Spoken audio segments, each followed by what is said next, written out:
Irmãos, vamos dar continuidade à exposição da palavra. Eu peço que você abra a sua Bíblia na primeira carta de Paulo aos Tessalonicenses. Nós vamos dar continuidade à exposição. Nós fizemos uma parada na semana passada, eu expliquei o motivo. Vamos continuar. Capítulo 4, hoje a exposição será do versículo 9 até o versículo 12. Primeira carta de Paulo aos Tessalonicenses, capítulo 4, do versículo 9 até o versículo 12.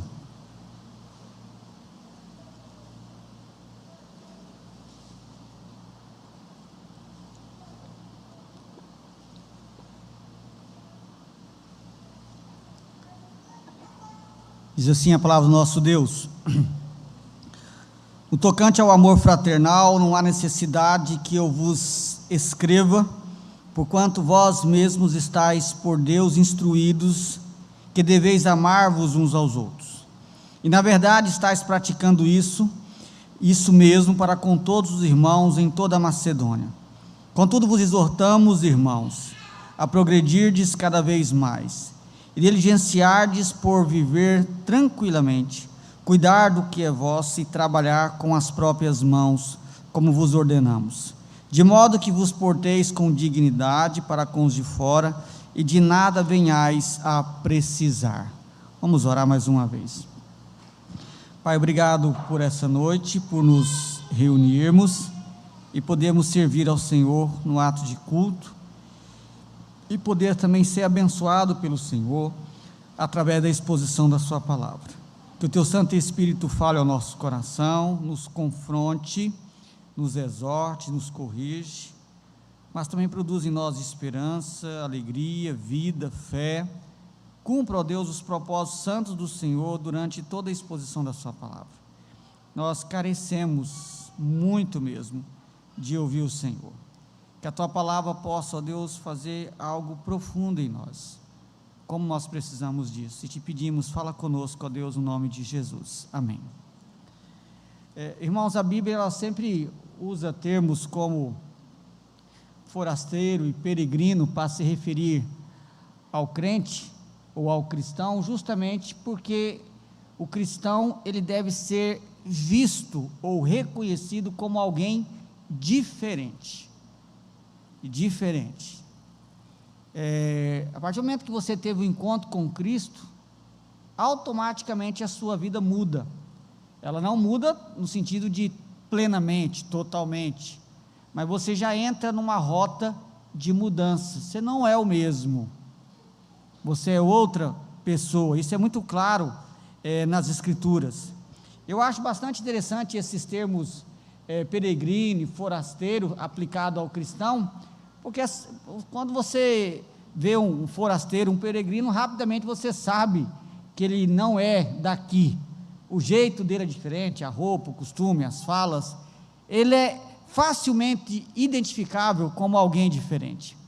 E o cristão, ele tem que ser identificado como alguém diferente, no seu modo de proceder, de falar, principalmente em relação à sua postura com o próximo, tá? A sua atitude de amor, de companheirismo, de cuidado, isso tem que ser notório. A sociedade nunca deveria olhar para o cristão como uma pessoa qualquer.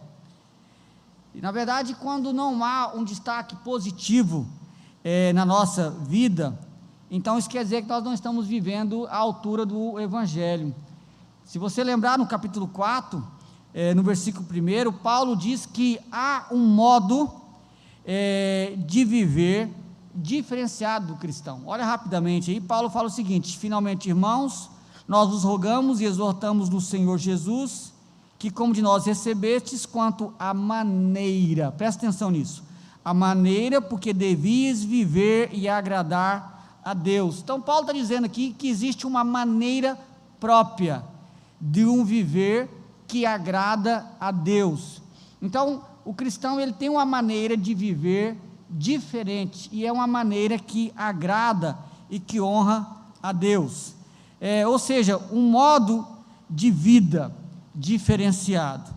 E Paulo declara aqui no capítulo 4, até o versículo 8, que essa maneira deve ser caracterizada por um tipo de vida que expressa santidade na área sexual.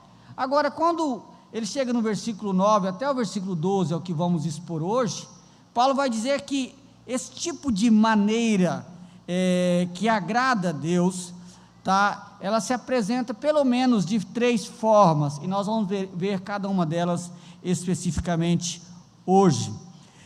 Quando você observa o contexto dessa carta, fica claro que esse modo de vida que deve marcar todo cristão, ele está relacionado com a volta de Cristo. Na verdade, o cristão, ele vive nessa caminhada de que a qualquer momento o nosso Redentor pode voltar. É assim que o Novo Testamento mostra. Cristo pode voltar a qualquer momento. E como devemos viver ante a volta do Senhor Jesus. E na carta aos Tessalonicenses em especial, fica claro que os crentes de Tessalônica, eles tinham essa expectativa de que o Senhor poderia voltar a qualquer momento. E muitas das suas ações e reações estavam vinculadas a essa perspectiva da volta eminente do Senhor. Essa doutrina escatológica era algo que cativou muito aquela igreja, tanto que a partir do versículo 13 aqui do capítulo 4, Paulo vai destacar sobre o arrebatamento, sobre a volta de Jesus. Ele vai trazer muitas lições sobre os últimos dias, e esses ensinamentos vai até o versículo 11 do capítulo 5, e quando ele escreve a segunda carta à igreja em Tessalônica, essa segunda carta então é a carta mais rica que nós temos no Novo Testamento, no que tange o anticristo, por exemplo, no que tange a volta de Jesus e a presença do anticristo no mundo. A segunda carta é onde temos mais lições sobre isso. Então, se observe que a igreja em Tessalônica, ela vivia, e as suas ações eram sempre pautadas por essa consciência de que o Senhor poderia voltar a qualquer momento, mas nem sempre eles compreendiam isso adequadamente. Por isso que Paulo escreve essa carta, dando bastante ênfase a isso. Ele escreve a segunda carta, dando bastante ênfase a isso, para ensinar aquela igreja e, consequentemente, ensinar a nós também. Digo tudo isso porque você deve olhar esses versículos, do 9 ao 12, dentro desse contexto. Paulo está falando aqui de um modo de vida cristã. E esse modo de vida cristã, ele é vivido dentro dessa perspectiva de que Cristo voltará a qualquer momento. Na verdade, é assim que devemos viver.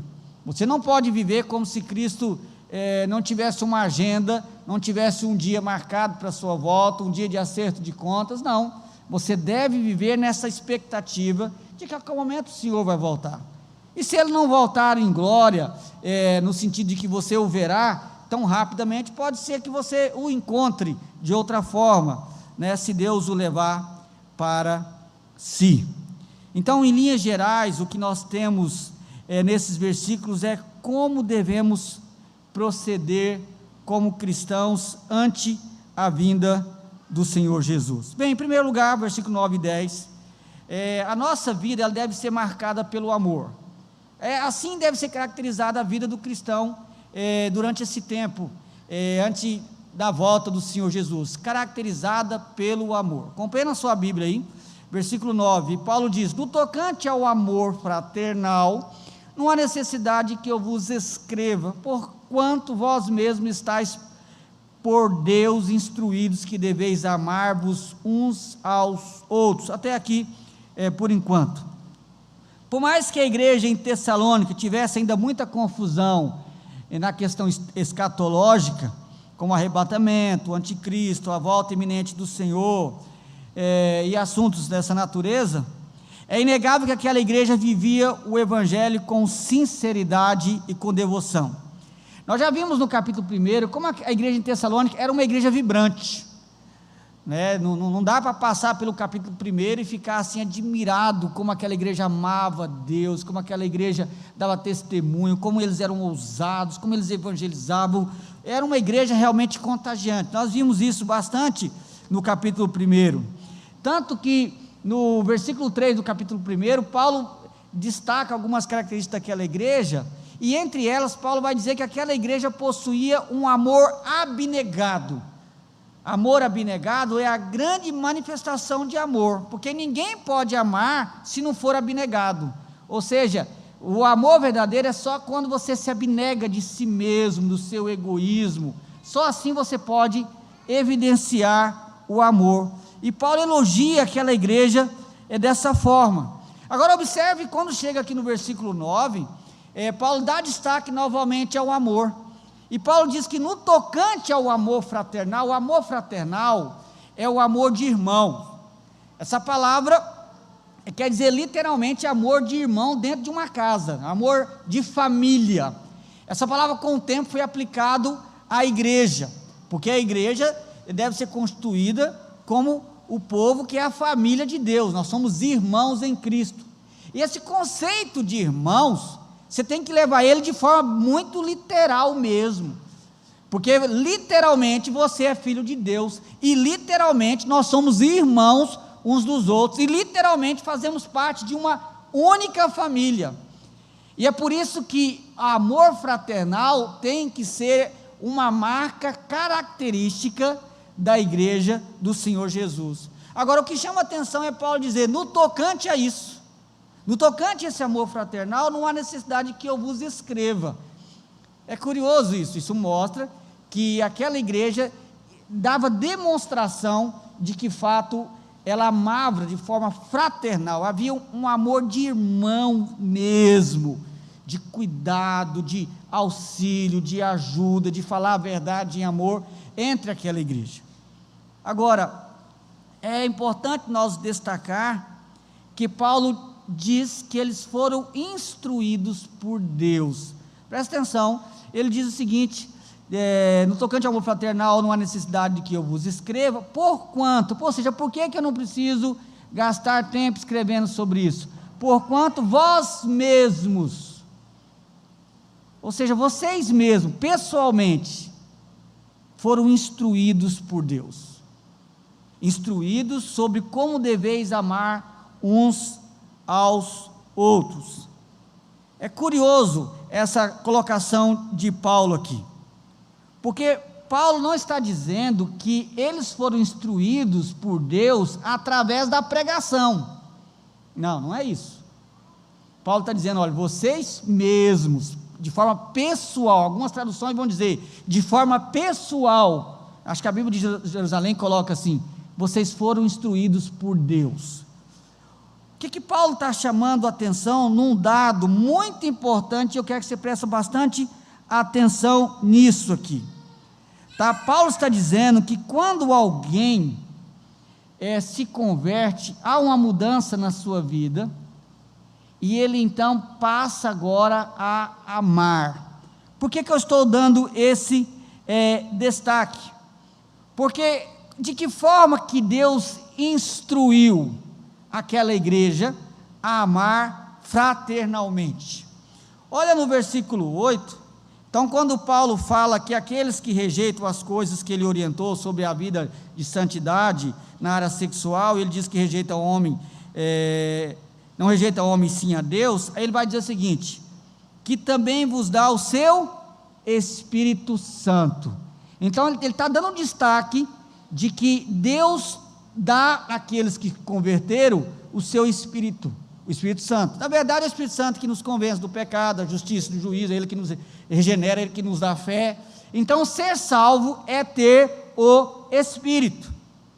Quando você vai em Romanos 5, versículo 5, lá Paulo diz que o amor de Deus é derramado em nosso coração pelo Espírito que nos foi outorgado, ou que nos foi dado. Então, de que forma o Espírito nos ensina a amar? O próprio Espírito derrama o amor de Deus em nosso coração. Então, nós somos impelidos a amar. A grande evidência de que alguém foi salvo é o amor. Preste atenção nisso.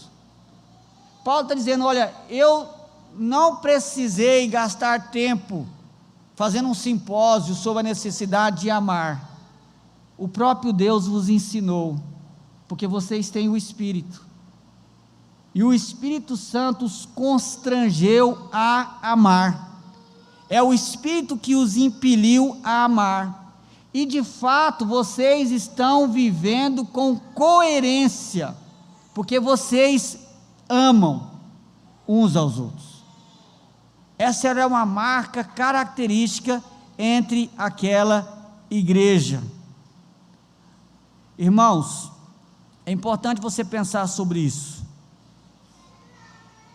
É incompatível com a salvação ser alguém distante das pessoas, que não quer se envolver, que não quer se comprometer. Não é possível que alguém de fato tenha sido salvo e não deseje se relacionar amorosamente com seus irmãos, mesmo os mais distantes. O que caracteriza que alguém foi salvo é que agora existe nele uma disposição que não tinha antes para amar, e para amar os seus irmãos na fé. Muito me preocupa alguém se achar ou se dizer ser cristão e ser alguém indiferente, alguém que não se preocupa em estar junto, que não se preocupa, que não sente falta de se relacionar. Por exemplo, como é que pode alguém de fato ser um cristão verdadeiro e não estar sofrendo nessa pandemia pelo distanciamento? É estranho isso, porque quem ama quer estar junto, quer estar próximo, quem ama quer se tocar, quer abraçar, quer dar um aperto de mão, mesmo os mais tímidos, mesmo aqueles que são mais retraídos. Quem ama quer expressar de alguma forma, demonstrar esse amor, e Deus tem instruído aqueles que foram salvos a amar. Isso é obra do Espírito no coração daquele que foi salvo. Agora é óbvio que à medida que você vai crescendo espiritualmente, isso vai inundando o seu coração, e você vai ficando alguém mais amoroso, mais contagiante, alguém mais agradável, alguém que as pessoas até querem estar perto de você, porque você vai manifestar o amor de Deus através da sua vida. Essa igreja era uma igreja cheia do Espírito Santo, e por isso que essa igreja era marcada por uma igreja que de fato amava. Agora, amar na Bíblia, lembra-se disso, amar primeiro é atitude. Amar não é só sentimento, ficar com o coração palpitando, mas ter atitude positiva para com as pessoas, e amar mesmo quando as pessoas não te tratam como você gostaria, amar mesmo quando as pessoas não são amorosas como você gostaria que fossem, é tratar bem as pessoas mesmo quando as pessoas não te tratam bem, cumprimentar as pessoas mesmo quando ninguém te cumprimenta. Isso tem que ser algo natural na vida do cristão, e a Bíblia leva isso muito a sério. E o amor cristão, ele não pode ser limitado somente aqui na igreja, porque o cristianismo não é só a igreja Presbiteriana Morada da Serra. Existem outros irmãos nossos espalhados pelo mundo afora. O amor deve ser algo evidente na vida do povo de Deus, e quando não é, então a igreja está fracassada. O que pode acontecer? Primeiro, existe um monte de religioso e um monte de gente que não é crente dentro da igreja. Essa é uma possibilidade, e não tem nada pior do que uma coisa dessa. O segundo é que a igreja está distante de Deus. Há uma frieza no seu coração, porque a marca de que alguém ama Deus, que foi salvo por Deus, é que ela ama as pessoas, chora com os que choram, se alegra com os que se alegram, não se arde em ciúme, não age inconvenientemente, não busca os seus próprios interesses, tudo sofre, tudo espera, tudo crê. Não é assim que diz 1 Coríntios capítulo 13, em resumo. E a Bíblia lida com muita sinceridade com esse assunto. E essa igreja, observe no versículo 10, Paulo vai dizer: e na verdade estáis praticando isso mesmo, para com todos os irmãos em toda a Macedônia. Tessalônica era a capital da Macedônia. Nós sabemos pelo menos de mais duas igrejas que havia na Macedônia, uma na cidade de Filipos e outra na cidade de Bereia. Quando Paulo diz que estáis praticando isso mesmo para com todos os irmãos da Macedônia, isso quer dizer que essa igreja demonstrava amor com os irmãos de Filipos e com os irmãos de Bereia. Talvez por Tessalônica ser a capital, muitos vinham de Filipos e Bereia fazer comércio em Tessalônica, e eles então eram recebidos com amor. Era muito comum naquela época hospedar a pessoa em casa, por exemplo. Era muito comum naquela época o viajante vir, e não dava para o cara, não, eu vou de manhã e volto à tarde, né, por mais perto que fosse, porque às vezes você ia a pé, ou se você tivesse uma graninha, você ia de camelo, né? Camelo era para ter muito dinheiro, para andar de camelo, era Ferrari hoje em dia, tá? Se você fosse ali mais ou menos, você tinha cavalo, mas nós, naquela época era a pezão mesmo, tá? O carrinho que você tem aí não daria, não, era pezão mesmo. Nós íamos andando a pé. Agora você imagina, você chegar em Tessalônica, fazer comércio, vender e voltar, e provavelmente eles eram muito bem acolhidos, porque eram irmãos hospedados, tinham um lugarzinho para descansar, uma comidinha para comer. Isso é demonstração de amor. E por isso que nós, crentes, tem que estar juntos, irmãos. A gente tem que estar comendo uma comidinha junto, a gente tem que estar junto, literalmente junto, em todos os sentidos, tá? Quando está doente também, quando está sofrendo também, mas a gente tem que estar se importando uns com os outros. Esse negócio de cada um na sua, isso não combina com o cristão. Esse de cada um vive a sua vida, não combina com o cristão. Ou esse negócio assim, ó, eu ouço às vezes crentes dizer assim, ó, eu não quero nem me envolver, não quero me estressar, eu fico distante. Meu irmão, tem um trem errado aí, não está batendo com a Bíblia. Preocupe-se com isso. Se você sente isso no seu coração, você tem que dizer para Deus: Senhor, muda isso em mim, porque esse negócio está errado. O Senhor não me fez para viver assim. O Senhor me deu um novo coração, uma nova vida. E se eu estou sendo tão frio assim, ao ponto de não querer nem depois do culto parar um pouquinho para cumprimentar os meus irmãos, eu já tenho falado isso aqui, vou voltar a falar, acho muito estranho esse negócio de acabar o culto, você some. Às vezes a única hora que a gente consegue ver é depois do culto, não consegue nem cumprimentar, não pode, porque na semana você não tem tempo de visitar, estar na casa de todo mundo, mas pelo menos eu pude, nós temos que conversar. Tenha pressa aí não, meu irmão, cumprimenta, conversa, abre o seu coração, vamos ficar juntos, é assim que tem que ser.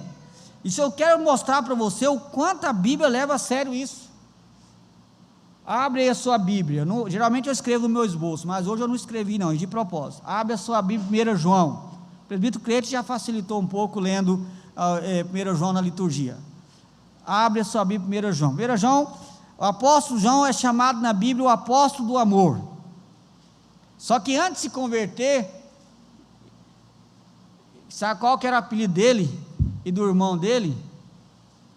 Filho do trovão, porque eles eram difíceis. Depois que se converteu, Deus mudou a vida deles, e agora é chamado apóstolo do amor.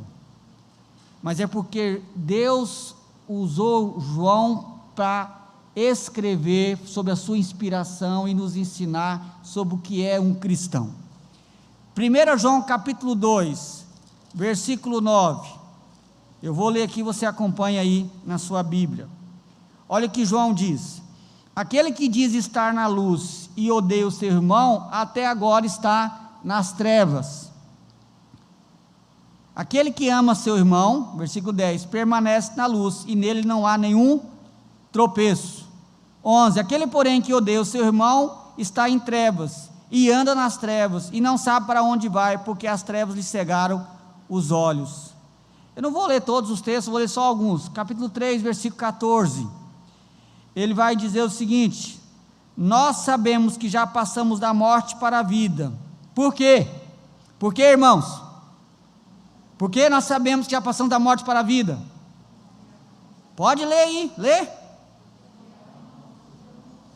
Porque amamos aquele que não ama permanece na morte. Está vendo? O que ele está dizendo isso? Como que eu sei que eu fui salvo? Porque eu amo os meus irmãos. E como que eu sei que eu não fui salvo? Porque aquele que não ama permanece na morte, está morto nos seus delitos e pecado. Não dá para ser um cristão senão amar. Capítulo 4, versículo 7. Amados, amemo-nos uns aos outros, porque o amor procede de Deus, e todo aquele que ama é o quê? É nascido de Deus e conhece a Deus. Dá para ser salvo sem amar? Não dá. Essa é a grande marca. Versículo 12: ninguém jamais viu a Deus. Se amarmos uns aos outros, Deus permanece em nós, e o seu amor é em nós. João bate pesado: eu amo a Deus, Deus é tudo para mim. Mas se alguém olhou feio para ele, pronto. Eu amo a Deus, Deus é a coisa mais importante na minha vida, mas não está nem aí com o outro. Cuidado, meu irmão, cuidado. Religiosidade leva para o inferno, só a salvação leva para o céu. E a Bíblia diz que você deve confirmar a vossa eleição. Confirmar a vossa eleição. Como é que eu sei que eu fui salvo? É se eu amo. Não é que você tem um amor perfeito. Um amor perfeito nenhum de nós temos. Não é que você não fique magoado em algum momento, que você fique chateado, que você às vezes fala umas coisas que não devia. Isso aí acontece. O que não pode acontecer? O que não pode acontecer é não perdoar. O que não pode acontecer é não pedir perdão.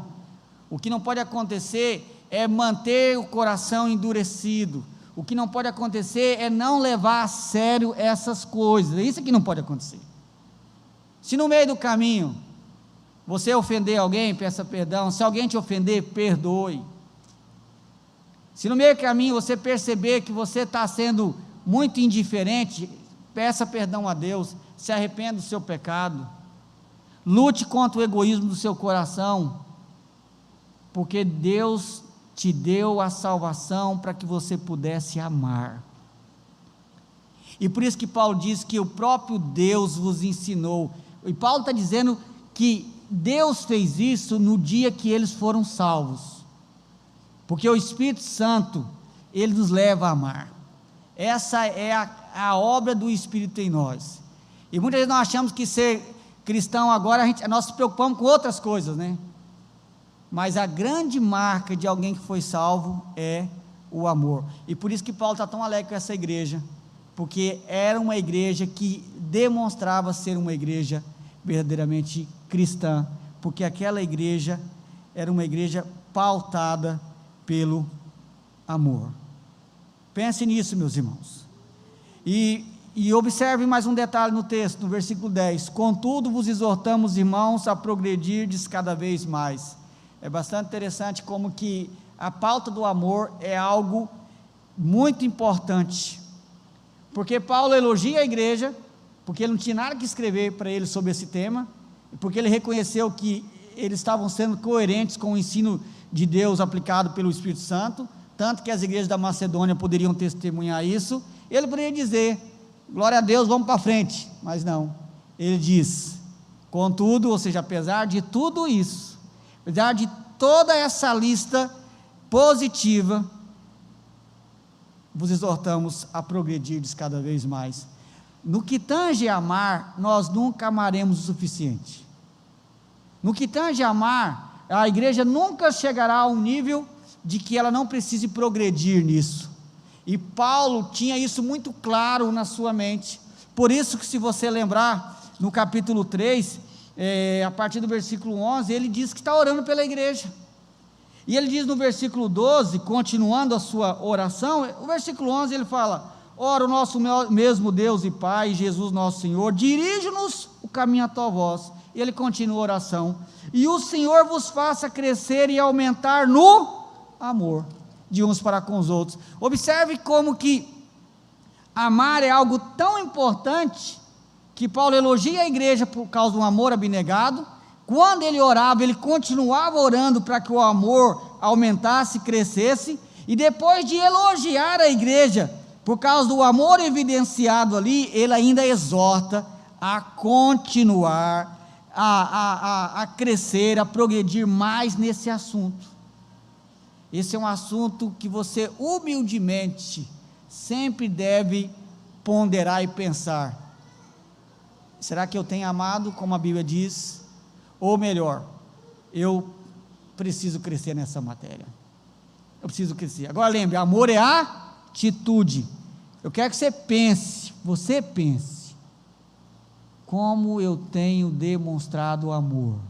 Pense, como eu tenho demonstrado amor. Eu procuro tratar as pessoas bem, eu tenho perdoado aqueles que me têm ofendido,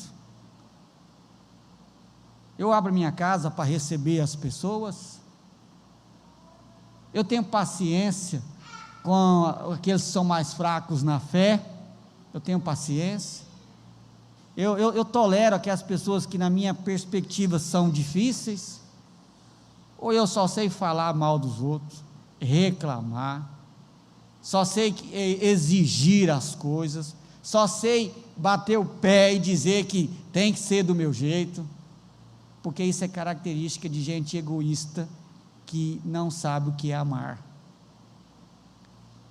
O amor nunca procura os seus próprios interesses, é isso que diz a Bíblia, e assim deve ser caracterizado a vida do cristão até que o Senhor Jesus volte.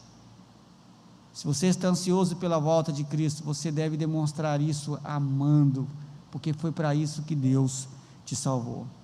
Em segundo lugar, a vida daqueles que nasceram de novo, daqueles que estão vivendo nessa expectativa da volta de Cristo, ela não pode ser marcada pela ociosidade. É difícil saber ao certo em que contexto Paulo quis dizer o que ele disse aqui, mas vamos lá. Versículo 11 ele fala o seguinte: então ele exorta a igreja para progredir cada vez mais no amor e diligenciardes por viver tranquilamente, cuidar do que é vosso e trabalhar com as próprias mãos, como vos ordenamos. Às vezes parece abrupto que Paulo está falando do amor, depois de repente ele parece que ele muda um pouco o assunto, mas isso aqui é resolvido se você entender o contexto aqui. Lembra que eu disse na introdução que os crentes da igreja em Tessalônica tinham algumas dificuldades de entendimento com questões relacionadas à volta de Cristo. Por isso que Paulo gasta bastante tempo nessa carta. Na verdade, cada capítulo da carta ele termina fazendo referência à volta de Cristo. E como eu coloquei na introdução, a partir do versículo 13 até o versículo 11 do capítulo 5, ele vai tocar nesse tema na volta de Cristo. Então é bem provável que Paulo está dizendo, exortando alguns irmãos daquela igreja, que por compreender erroneamente esse tema da volta de Cristo, tinham ficado ociosos. Ou seja, já que Jesus está à porta, então não vamos ficar fazendo plano, trabalhar, vamos ficar de boa. Como diz o MacArthur, vamos pôr o pijama, subir no telhado e ficar aguardando o Senhor voltar. Ou seja, não vamos nos preocupar em trabalhar, em correr atrás, já está voltando mesmo. E Paulo está dizendo: olha, não vivam assim. E ele usa 3 palavras aqui, que elas têm que ser vistas de forma conjunta. Primeiro ele vai dizer no versículo 11, e diligenciardes por viver vida tranquila. Diligenciar quer dizer se esforçar. em algumas traduções vai dizer o seguinte, tenha brio e leve a sério isso. Agora, parece estranho, se esforçar para viver vida tranquila, não parece que é contraditório? Porque depois ele manda trabalhar, porque parece que o cara está trabalhando demais, põe o freio, vive vida tranquila. Não, não é essa a ideia. Por que vida tranquila? É uma vida que não é pautada por ansiedade, tá? Porque um coração ansioso, ele não está tranquilo, ele está preocupado, ele não fica em paz. E aí depois ele vai dizer, e cuidar do que é vosso. O que é cuidar do que é vosso? É literalmente cuidar da sua vida. É literalmente isso que ele está dizendo, cuidar da sua vida. E depois ele diz, e trabalhar com as próprias mãos, como vos ordenamos. Então, olha agora isso em conjunto, essas três exortações em conjunto. O que ele está dizendo aqui? Pensa no contexto da volta de Cristo. A pessoa está ansiosa, e ela então fica assim, querendo saber logo se Jesus está vindo, e ele começa então agora, não trabalha, não cuida da vida dele, não cuida das suas coisas estão uma bagunça, porque ele não trabalha, ele não estuda, ele não se organiza, porque ele acha que Jesus vai vir amanhã, vai vir amanhã mesmo, então deixa tudo por aí, e ele fica naquele frenesi total, e isso estava atrapalhando, perturbando, trazendo confusão, não só dentro da igreja, mas também para o mundo fora. Olha o versículo 12, de modo que vos porteis com dignidade para com os de fora, e de nada venhais a precisar. Ou seja, o povo não estava trabalhando, não estava cuidando das coisas deles, viviam meio agitados, achando que Cristo viria a qualquer hora. Como que as pessoas de fora olhavam para eles? Esse povo é doido. Sem falar que qual que é o processo natural de alguém que não trabalha? Vai passar necessidade. Quem não trabalha, quem não corre atrás, naturalmente vai começar, que a luz vai chegar, a água vai chegar, o leite vai acabar, o arroz, o feijão, ele vai passar necessidade. E o cara fica nessa, esperando que Cristo vai voltar amanhã e não volta, e ele vai só complicando a vida dele. Então Paulo está trazendo uma orientação, de que além de amar uns aos outros, que era algo característico naquela igreja, eles precisavam ser pessoas responsáveis e trabalhadoras. Elas não poderiam ficar paralisadas, sem trabalhar, sem correr atrás, sem se envolver. Para fortalecer esse argumento e você conseguir entender melhor, vai para a segunda carta.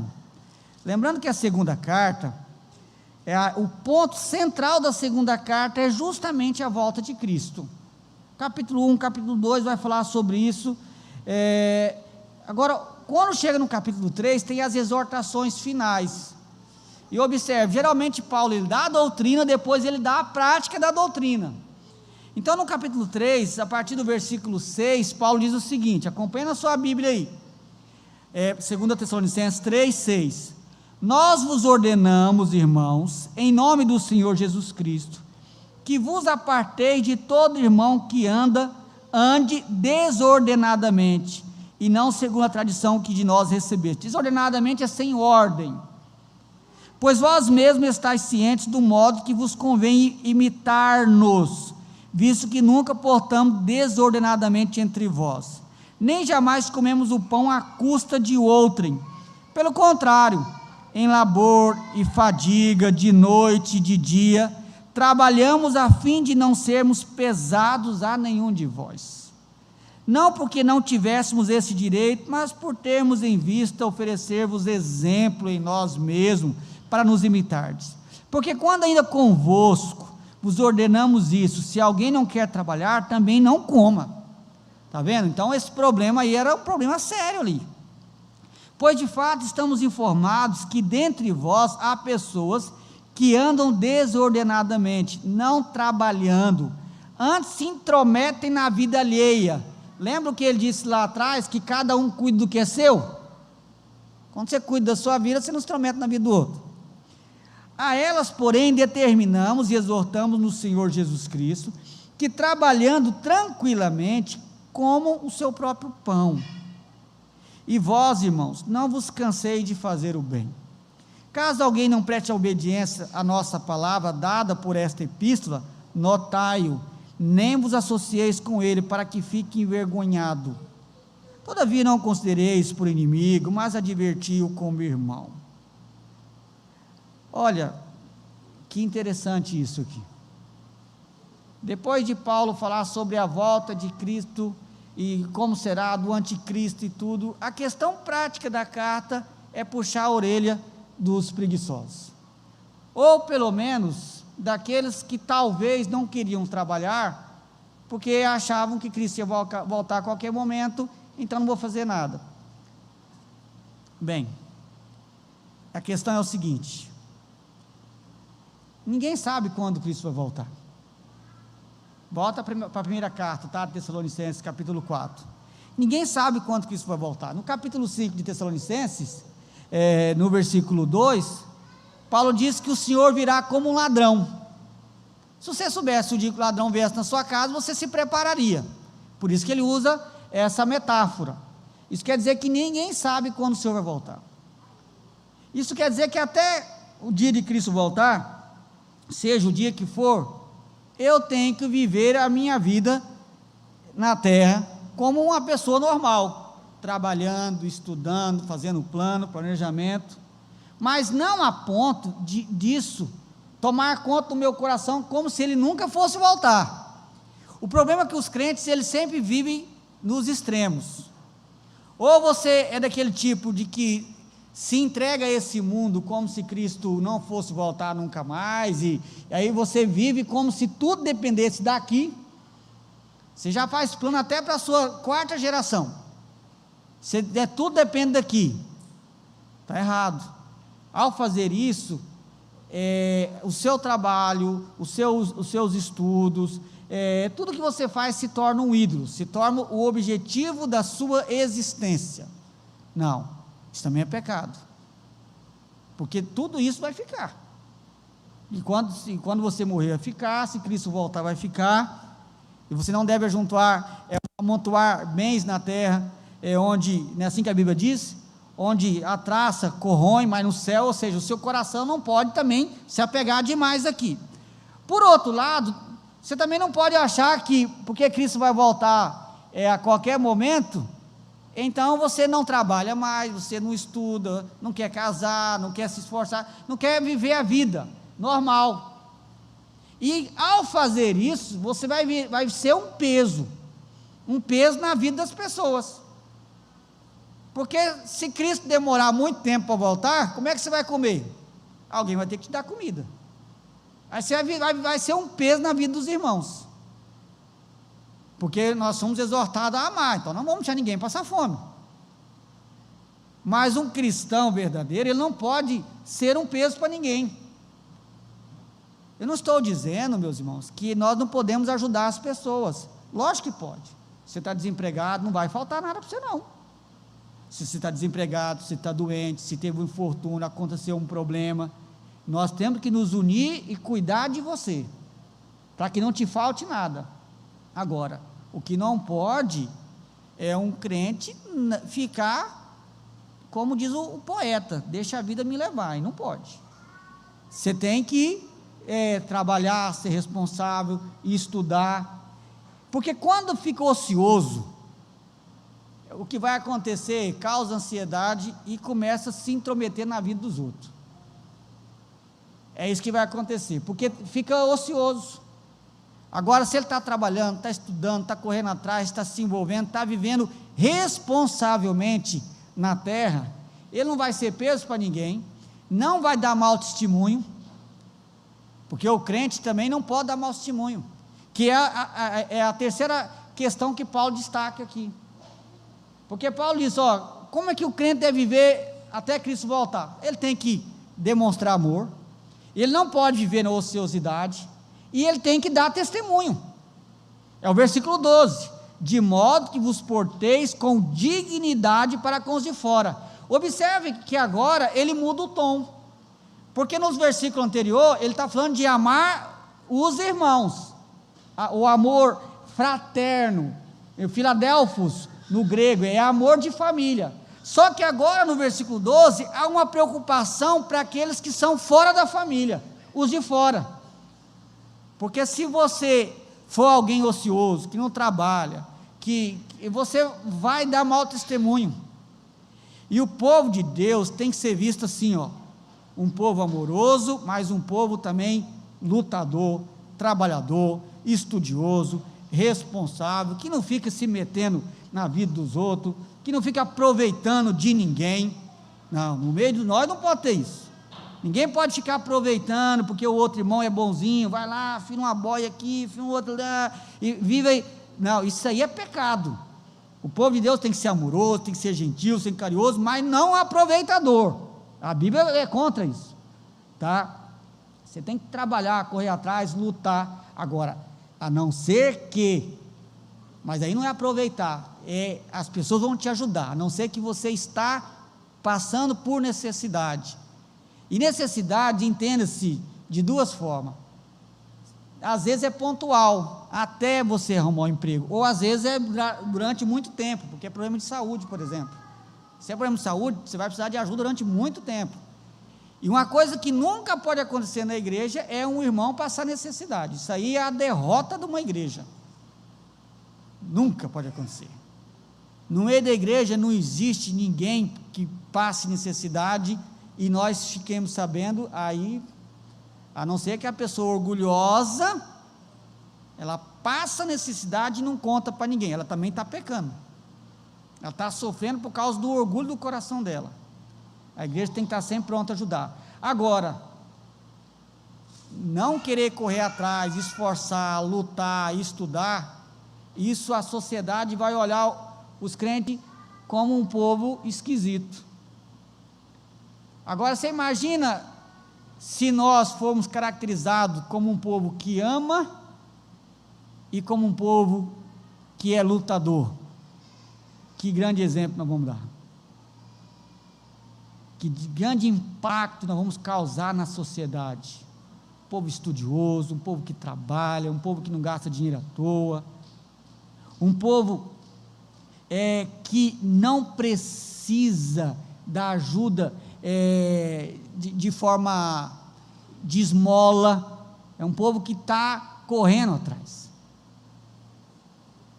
Você quer ver um exemplo? Não é cristão, um exemplo prático disso, judeu.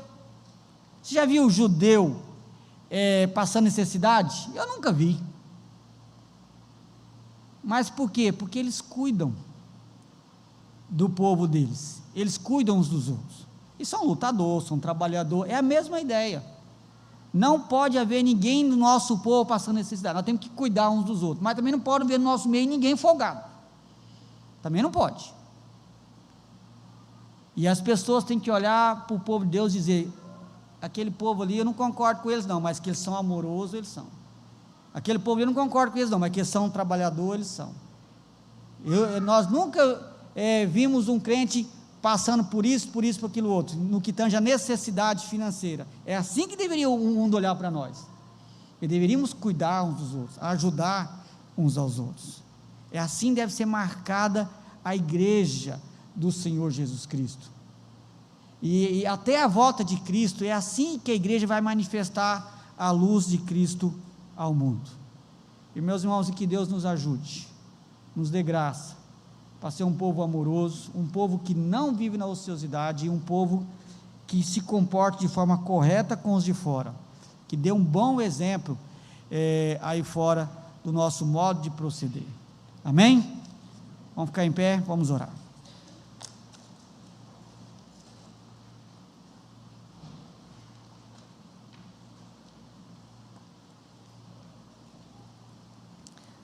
Amado Deus, obrigado por essa noite, que podemos nos reunir para servir o Senhor e ser abençoado pelo Senhor.